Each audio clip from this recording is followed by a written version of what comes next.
नमस्कार मंडळी, लग्नानंतर होईलच प्रेम या मालिकेच्या पुढील भागात आपण असं पाहणार आहोत की जीवाचं सरप्राईज हे मानिनी आई समोर आलेलं असतं।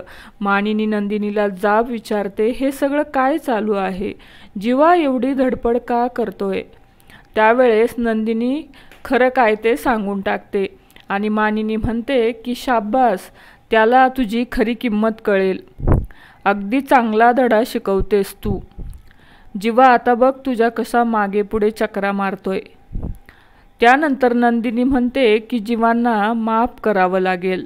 तर मंडळी, येणाऱ्या पुढील भागात नंदिनी ही जीवाला माफ करेल का आणि नंदिनीचा रुसवा घालवण्यासाठी जीवा काय काय प्रयत्न करेल हे आपल्याला येणाऱ्या भागात पाहायला मिळेल। तर लग्नानंतर होईलच प्रेम या मालिकेचे नवनवीन प्रोमो पाहण्यासाठी आपल्या चॅनलला नक्की सबस्क्राईब करा। धन्यवाद।